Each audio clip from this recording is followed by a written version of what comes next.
estar analizando las cifras difundidas por la Organización Mundial de la Salud sobre el aumento de muertes por sarampión, un tema muy preocupante. Ya volvemos con todo el detalle en Mundo Plus Vanguardia.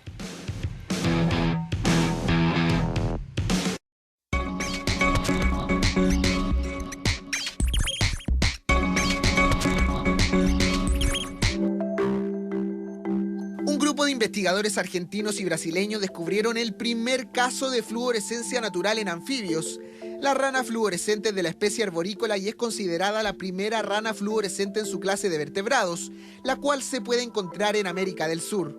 A diferencia de los animales bioluminiscentes, los cuales generan su propia luz por una reacción química, la fluorescencia es un fenómeno que se da en algunos tipos de peces, pero hasta el momento no hay detalles de cómo se genera.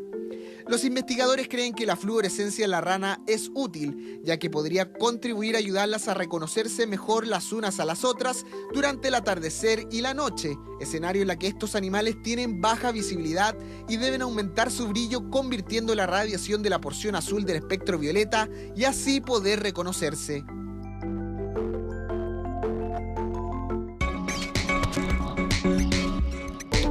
Una investigación realizada por el Science Insider asegura que las personas que beben cerveza son más proclives a ser picadas por mosquitos. La razón se debería a la temperatura corporal que se eleva al consumir el alcohol y nos hace expeler compuestos químicos que nos vuelven más atractivos para estos insectos. Pero la investigación también determinó que la cerveza no es el único motivo para ser un blanco fácil, ya que las personas con el tipo de sangre O también serían más llamativas para los mosquitos, a diferencia de aquellas con un grupo sanguíneo del tipo B o A. Los mosquitos que se dedican a picar son las hembras, ya que necesitan la sangre para producir sus huevos, mientras que los machos se alimentan del néctar.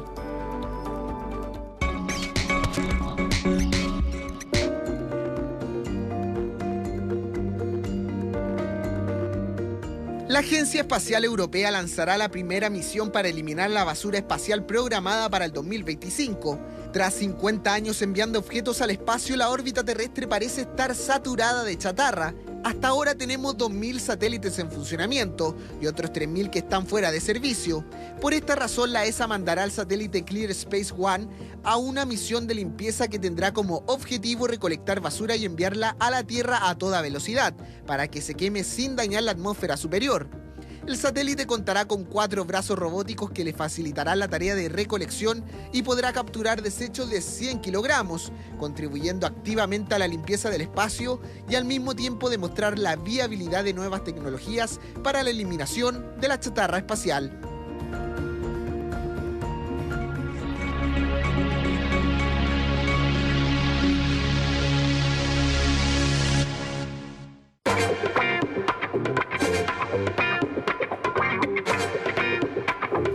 Pese a que se consideraba como una enfermedad en retirada, nuevos brotes de sarampión en distintas regiones del mundo han puesto en alerta a la Organización Mundial de la Salud. Según un informe de ese organismo, durante 2018 más de 140.000 personas murieron producto de esta patología, la mayoría de ellas niños menores de 5 años. Queremos conversar de estos datos preocupantes, por supuesto, de lo que está ocurriendo en términos de la vacunación en esta enfermedad. Para eso estamos con el doctor Alexis Kalergis, académico de la Universidad Católica y director del Instituto Milenio de Inmunología e Inmunoterapia. Doctor, muchísimas gracias por acompañarnos aquí en nuestra mesa chica. Hola, buenas tardes. Andrea, gracias por la invitación. Bueno, vamos a analizar un poquito los datos de la OMS, donde lejos de verse una disminución respecto a la presencia de la enfermedad en los últimos años, que es lo que ha pasado con otras enfermedades, la enfermedad ha ido aumentando en términos de la prevalencia y de la mortalidad. ¿Por qué? ¿Cómo explicamos eso?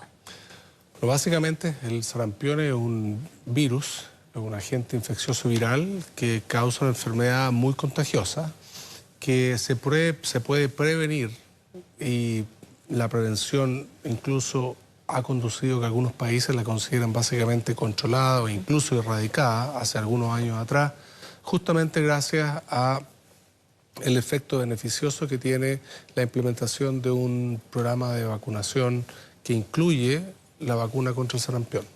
Eso requiere que la mayor parte de las personas susceptibles de infectarse se vacunen. Y dado que a raíz de malas decisiones que han tomado papás y mamás en relación al uso de esta vacuna y la menor exposición de las personas a esta vacuna ha generado una mayor transmisión del virus que puede tener efectos bastante severos en niños y niñas, como tú decías, incluso la muerte. Claro. Pero también secuelas importantes como sordera, ceguera, problemas neurocognitivos. Por lo tanto, es un virus de alto impacto. Claro. Y es lamentable que una enfermedad que está bastante controlada y en algunos casos incluso considerada erradicada. Por ejemplo, en Estados Unidos se definió como libre sarampión en los años 2000, 2001, 2002. Por lo tanto, es lamentable que teniendo la herramienta de salud, claro, no se esté ocupando y tengamos esta situación. Es decir, hemos tenido planes de vacunación en los últimos años exitosos, pero ahora se revierte esa tendencia, principalmente, dice usted, doctor, por responsabilidad de padres y madres que deciden no vacunar a los niños. Y ahí le quiero hacer inmediatamente la pregunta. ¿Eso tiene que ver directamente con la campaña que ha existido de grupos antivacunas en el mundo? Sí, yo creo que eso es un factor importante. Claramente hay mucha gente que promueve diferentes tipos de, entre comillas, ideologías. Pero más allá que exista o no un movimiento antivacunas, la pregunta que nos hemos hecho en la universidad entre científicos, investigadores, estudiantes, es por qué el mensaje contra las vacunas tiene oídos en la sociedad. Porque uno puede, y yo hago estas preguntas siempre en los seminarios, en las clases, y es interesante que uno escucha varios argumentos. Le quiero contar cuáles son los argumentos que uno normalmente escucha. Por ejemplo, uno escucha el argumento de que las vacunas tienen efectos adversos. Sí. Ahora, todos los medicamentos tienen efectos adversos. Y no podemos decir que las vacunas son libres de efectos adversos, porque es cualquier medicamento o tratamiento que uno reciba puede tener sin duda efectos adversos. Pero ¿por qué no hay movimiento, por ejemplo, antipenicilina, ¿verdad? Que es un antibiótico que puede tener efectos adversos, incluso puede causar la muerte de algunas personas producto de una reacción alérgica, pero no hay movimientos antipenicilina. Tampoco hay movimientos antiinflamatorios. Claro. No sé, los famosos painkillers, los antiinflamatorios, ibuprofeno, acetaminofeno. Analgésico. También tiene efectos adversos, ¿verdad? Importante. Sin embargo, no hay movimiento organizado y la sociedad no escucha mucho digamos, son mensajes contra los antiinflamatorios. ¿Y eso por qué? ¿Por qué en el caso de las vacunas eso tiene tanto? Ese es el punto. Entonces, bueno, está ese argumento. El otro argumento que es bien interesante, y uno dice, bueno, lo que uno tiene que esperar es que el individuo, el niño, la niña o la persona que se enferma, se defienda solo. Su sistema inmune lo puede defender, ¿verdad? Y lo interesante es que ese argumento, cuando uno está hablando, por ejemplo, de una infección urinaria o una otitis bacteriana, que necesita tratamiento con antibióticos, ahí la decisión no aplica, o esa visión no aplica, y a la persona se le da el antibiótico. Claro. ¿Verdad? Bueno, entonces ese argumento, si bien por alguna razón el mensaje llega en el caso de la postura antivacuna, no llega en el caso, por ejemplo, de los antibióticos. La otra típica razón que uno escucha es las corporaciones, las industrias farmacéuticas, ¿verdad? Claro, el negocio de los laboratorios. El negocio de los laboratorios. Entonces uno le pregunta, eso es fácil de rebatir, bueno, ¿quién produce los antibióticos? ¿Quién produce los antiinflamatorios? ¿No los produce la misma industria farmacéutica? Lógico. Pero entonces ahí no hay un mensaje. Entonces, con este grupo de investigadores, principalmente jóvenes científicos, llegamos a la conclusión de que el mensaje antivacuna tiene oídos en la ciudadanía, porque la ciudadanía ha olvidado estas enfermedades. O sea, hablamos, porque uno, si se toma un antiinflamatorio, sabe que está con el dolor, la molestia en ese momento. Claro. El antibiótico está con la infección en ese momento. Como las vacunas han sido tan exitosas y dado justamente a que el beneficio que le proveen a la sociedad es tal, al punto que las enfermedades aparentemente dejaban de existir, esa percepción de riesgo es la que hace que las personas te escuchen ese mensaje. Claro. Y es difícil porque es un fenómeno más bien sociológico, ¿verdad? No es tan científico, o sea, es de las ciencias sociales, me refiero, no es médico, es una cosa más bien como parte de la base de la suspicacia y la sospecha que uno lo puede aplicar a tantas otras cosas, ¿no? Justamente, es un fenómeno más bien como de la percepción del problema más que del problema mismo. Porque ahora vemos que el sarampión, que aparentemente lo habíamos puesto en el saco de las cosas olvidadas, ¿verdad? Que no era un problema de salud, y por eso el mensaje antivacuna llega a las personas. En realidad no hay sarampión, ¿por qué voy a vacunar? Resulta que ahora tenemos 150.000 personas muertas a raíz de una enfermedad absolutamente prevenible. Ahora, más de 10 millones. Lo que uno puede utilizar claramente, ¿no?, frente a esa percepción es la evidencia científica. Y si uno va a los datos justamente del efecto que han tenido las vacunas en términos de la salud pública en el mundo, bueno, es evidente, es demasiado claro.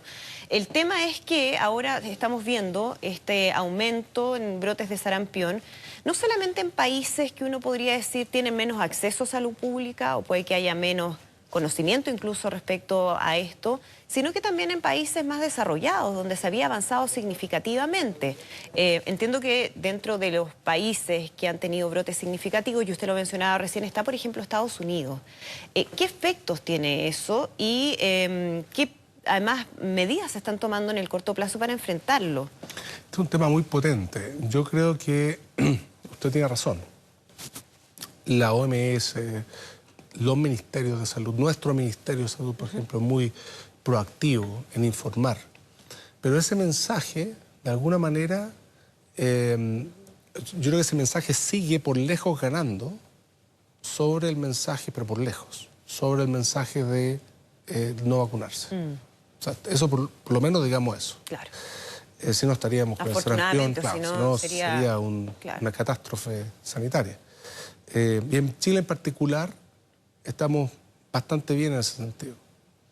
Ahora, los países como ustedes decían muy bien, Estados Unidos, países europeos donde esto se ha hecho más frecuente, son justamente países donde el nivel de desarrollo, la educación, las personas, el acceso al conocimiento.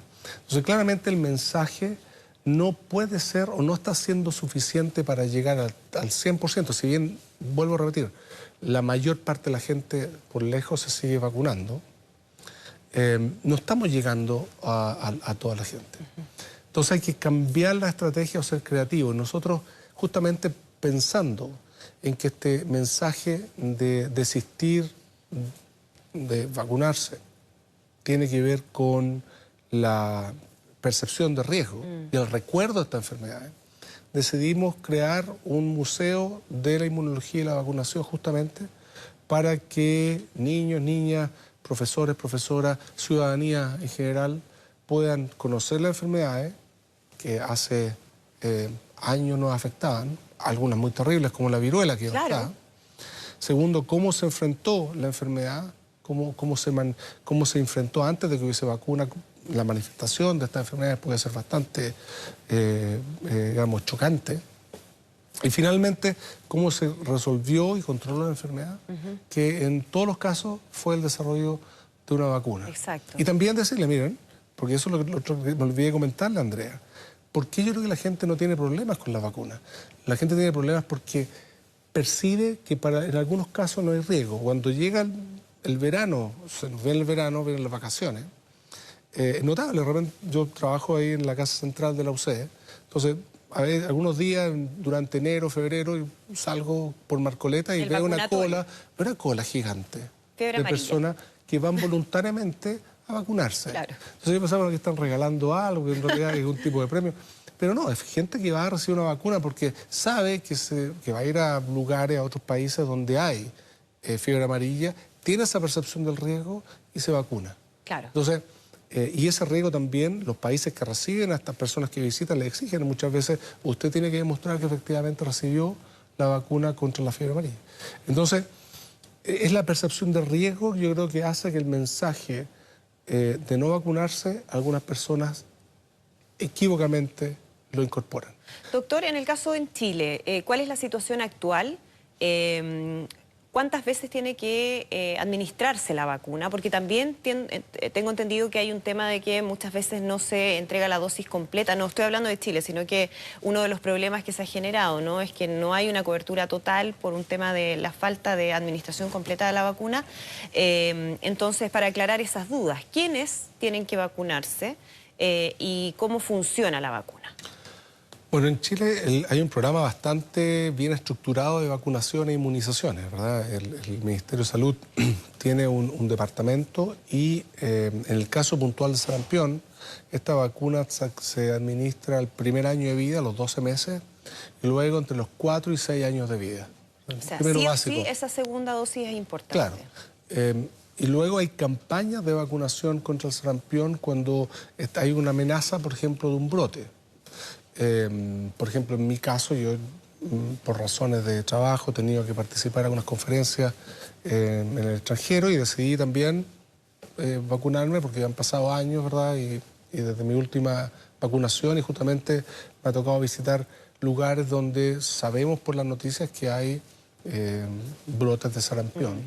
Y la exposición es fácil, es un virus tremendamente contagioso. Por lo tanto, en Chile el sarampión, afortunadamente, gracias justamente a la Autoridad Sanitaria Nacional, después de años de trabajo, hay una política de vacunación bastante exitosa. Y podemos decir que en Chile el sarampión está bastante controlado. Los casos que hemos recibido son mayoritariamente de personas que llegaron contagiadas de fuera. Y, por lo tanto, necesitamos justamente mantener esta inmunidad que protege a la ciudadanía. Hay un concepto ahí que le quiero transmitir que es realmente notable. A diferencia de cualquier otro mecanismo de herramienta de salud o medicamento, las vacunas tienen un concepto bastante altruista, porque hay personas que no pueden recibir las vacunas por contraindicaciones, por razones de salud, etc. Personas, no sé, porque tienen cáncer, alguna enfermedad alérgica. En cambio, pero a pesar de eso, esas personas están protegidas si los que la rodean están vacunados. Entonces, hay un caso, y eso se llama inmunidad de rebaño. Es decir, no tiene que estar vacunada toda la población para que, porque hay algunas personas que claramente no se pueden vacunar. Claro. Pero entre más alto sea el porcentaje, mayor esas están protegidas. Protección hay para esas otras personas. Y un caso... Por eso que va más allá, en el fondo, de una decisión personal, porque incluso si es que una familia decidiera no vacunar a un niño, que ya es una cosa, una pésima decisión, pero en el fondo no solamente por ese niño, sino que por todos los demás, ¿no?, que están en su entorno. Sí, es bien injusto porque... Voy a darle dos ejemplos sobre este punto, de la inmunidad del individuo que se vacuna, cómo es favorable para otra persona. En Italia hubo un caso bien triste en el cual una familia tenía 3 hijos, 2 hijos totalmente sanos y un niñito que tenía leucemia. Entonces, el niñito con leucemia no podía recibir una vacuna. Entonces, esa familia en Italia decidió no vacunar a los hijos sanos. Los hijos sanos se contagiaron de sarampión y ellos contagiaron al hermano con leucemia. Y el hermano falleció, ¿verdad? Porque tenía obviamente un sistema inmune debilitado. Los hermanos que tenían un sistema inmune normal, que no tenían cáncer, sobrevivieron, la pasaron muy bien, muy mal, obviamente, por el sarampión. Pero el caso del hermano que no se podía vacunar fue fatal. Tremendo. Y se podría haber evitado. Ahora, resulta que esta postura de no vacunar, como usted bien decía, no solamente afecta a la persona que no se vacuna. O sea, es cierto que en el fondo la decisión de no vacunar no solamente va a afectar al niño o niña que no se vacunó, sino que puede afectar a personas de mayor edad, los abuelitos de la familia, por ejemplo. Que si se contagian de sarampión y tienen ya una edad avanzada de vida, pueden sufrir muy severamente esta enfermedad y otras enfermedades. Un tema muy importante, preocupante en términos de las cifras, y por eso mismo queríamos profundizar en esto. Doctor, muchísimas gracias por acompañarnos. Muchas gracias, Andrea. Que esté muy bien. Nosotros nos comenzamos a despedir ya de esta edición de Mundo Plus Vanguardia. Como siempre, muchísimas gracias por acompañarnos. Que esté muy bien.